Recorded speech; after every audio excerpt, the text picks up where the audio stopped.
35 facts you may not have known about PRS guitars. Let's go. In 1985, PRS guitars were founded by Paul Reed Smith in Stevensville, Maryland. In that same year, 1985, PRS comes out with their first guitar model. Now, this was a carved body with a maple top and a double cutaway, and it featured bird inlays. A year before that, in 1984, Paul set out on the East Coast in order to show off some of his prototypes, and Sam Ash was actually the first company to purchase a bunch of them. They placed an order with him of 30 guitars. I imagine that was pretty exciting for a startup company and for Paul himself.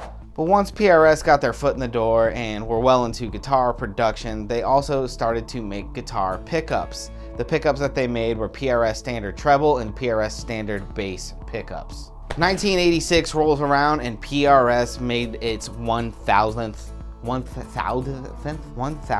They made 1,000 guitars, is what I'm trying to say. Why is that so difficult to say? 1,000th? Wow, that's weird. But in 1987, PRS introduced their signature guitar series, which was a very limited run to 1,000 pieces and were very high-end and very sought after. These guitars were extremely collectible, and it would be absolutely awesome to have one of them now. In the same year, 1987, the Sweet Switch tone control was also added to some guitars, which gave it a unique EQ preset. 1988, PRS started using their Rotary Control, which is like a stepped control. You might pick up an old PRS and be able to feel this. When you turn the control knob, it will click with different presets that they had made for different tone controls. It would also allow you to use various pickup configurations, offering a wide range of control over the sound of your guitar. Pretty cool.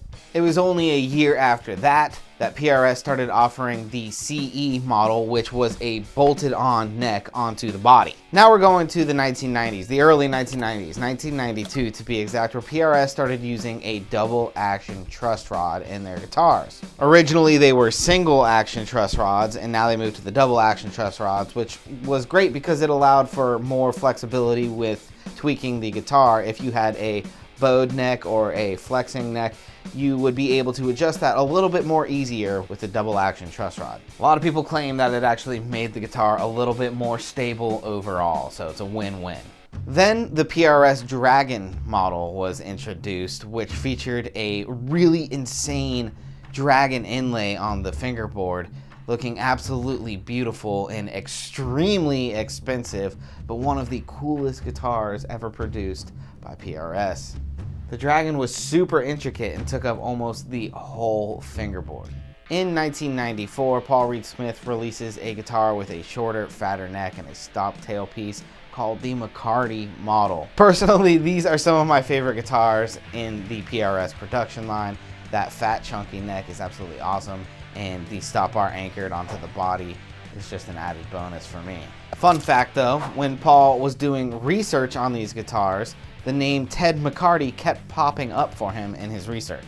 His name would pop up on various patents for other guitar models, especially Gibson's, because that's where Ted McCartney was working. So he decided to look more into him, and he met with him, and a great relationship formed with Ted McCartney. Ted McCartney eventually became a consultant for Paul Reed Smith, and eventually the guitars were named the McCartney models. But by the mid-1990s, PRS started using CNC machines to get super accurate production models where the measurements lined up perfectly. It was done by machine and things were coming out clean and perfect every single time. Basically, this allows for the guitar to be created without any room for human error because it's a computer-controlled software that programs it, and it is made to those specifications every single time. So, pretty cool. Nowadays, a lot of different companies use CNC machines, but PRS was using them in the mid-1990s. Right around the year 2001, PRS starts making the SE models, which are cheaper imported versions of the guitars for people who might not have the crazy money to spend on the, well, expensive versions of their guitars. By the way, the SE guitars are fantastic, so if you're a beginner or simply just don't want to put the money into an extremely expensive PRS, which can go for like $5,000, $6,000, $7,000 and up nowadays, well, the SE model is a perfect choice for you. Strict budget, no problem.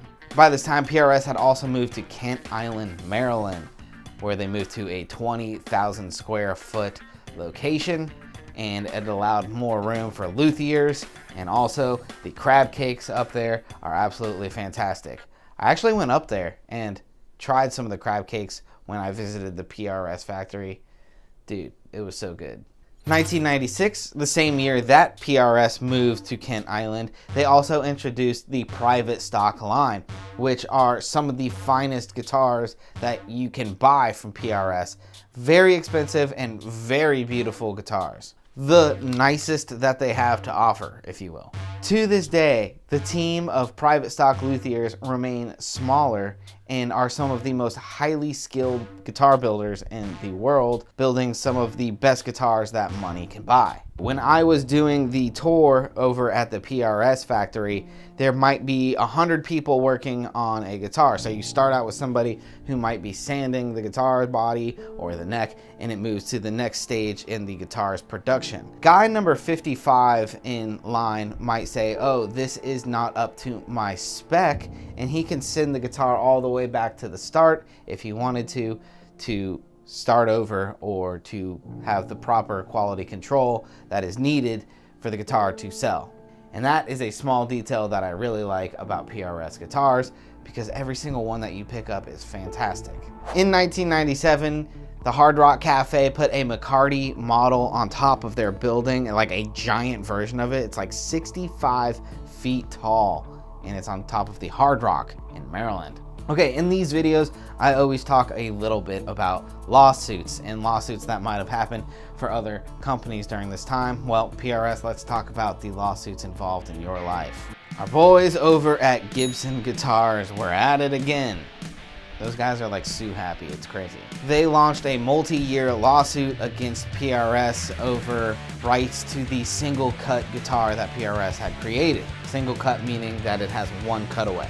After several years, PRS ended up winning the lawsuit, and they can still create the single cut model to this day. Recently, when I was doing some research for this video, I read about PRS and the McCartney estate potentially suing Gibson over rights to the Theodore model. So I'm not 100% sure about this. If anybody knows, please let me know in the comments. It's like Oprah. You get a lawsuit, you get a lawsuit, you get a lawsuit. Everybody gets a lawsuit. 2008, PRS now expands its operations to a 60,000 square foot building. So now it's a massive building, allowing for many more guitars and luthiers and all sorts of fun activities. Because it was only a year later that PRS started to create acoustic guitars, which we sell in the guitar shop that I work for, and they are absolutely fantastic. If you've never played a PRS acoustic, I highly recommend it. One of the PRS acoustic models is called the Angelus, and it is a ton of fun to play. So if you can get your hands on one, try it out and let me know what you think. Guys, if you're enjoying this video, by the way, take a second to like and subscribe to my channel. Today's video is sponsored by me, because I like guitar stuff and you do too. Go ahead, subscribe. Also, in case you didn't see it coming, PRS also decided to make amplifiers. Yeah, which are awesome, by the way. Try those out as well. So they completely grew from making only electric model guitars to acoustics and amplifiers. Totally expanded, which makes sense. They probably needed all that room with the 60,000 square foot building. Fun facts. Let's get into some fun facts. I just spit. Paul stated that he started to make his own guitars because he couldn't afford the guitar that he wanted to in an interview with Ultimate Guitar. The first 4 major endorsers of Paul Reed Smith guitars, if you've been around for a while or know PRS well, you might know this: Carlos Santana, Al Di Meola, Howard Leese, and Ted Nugent. Yeah, Ted Nugent played PRS for a while.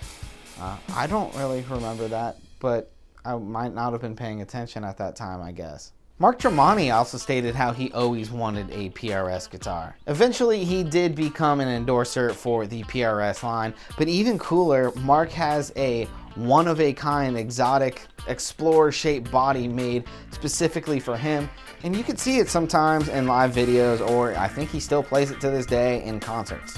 And no, as of right now in this video, 2024 July, that guitar is not a production model in the PRS line. At a NAMM show a couple years back, PRS released a very expensive limited edition Dragon model that went for $20,000. Crazy buku money, but was totally awesome. But high-end expensive guitars is nothing unique or new for Paul Reed Smith. In fact, some of these private stock models can go for well over $10,000. Just earlier this week, I was looking at some private stocks on Sweetwater.com, and I could see some priced in $15,000 range and up, so crazy.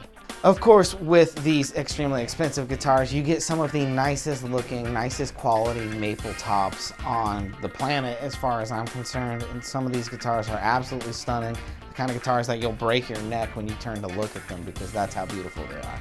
In a recent video in 2022, Paul was asked what is the best beer to pair with a Maryland crab cake, and the answer he gave was a Yingling. So keep that in mind if you're going to get yourself a fatty crab cake. That's the second time I brought up crab cakes in this video. I must be pretty hungry. I'm not sure if he was joking or not, but it seems like a solid choice. In 2019, PRS opened a massive and impressive factory in Indonesia, which focuses on their imported line of guitars. And if you haven't seen it already, be sure and check out their YouTube video on it because the factory is super impressive and the imports that are coming out of that factory are equally as awesome and impressive. In the same year, 2019, PRS also started to make guitar strings. Yet another guitar company that started to make guitar strings. And I hate it. I hate that all these companies make guitar strings. I think the Dario strings are the best strings, and it's just another way for them to make a little bit of extra money on the side. You know how it goes. That's my opinion on it. Fight me. The reason I hate it is because as a dealer, they typically ask you to buy their guitar strings as well, even if you never really have anybody asking for PRS strings. That's just how it goes. You want to be a dealer, you gotta pay the toll. If you want to be a dealer, you gotta buy our guitar strings. In the movie Airheads, one of my favorite movies, the band The Lone Rangers holds a radio station hostage and asks for many demands. One of the demands that the guitar player asks for is a PRS Dragon. So that's one time that a PRS guitar was brought up in Hollywood in a movie, and the movie had Adam Sandler. So how awesome is that? And the last fact that I have for you in this video, speaking of the PRS Dragon, Paul stated that he came up with the idea for the Dragon in a dream when he was a teenager. So that is pretty wild. I don't know if you've ever had a dream where you get an idea for creating an epic guitar, but I think that that one probably wins the cake. Guys, let me know what you think about these facts, and if you have any others that you would like to share, please let me know in the comments. Be sure to like and subscribe, and if you want to see some facts on Fender or Gibson guitars, check them out in these videos here. I'll see you right over there. Have a good one. See you next time that I see you.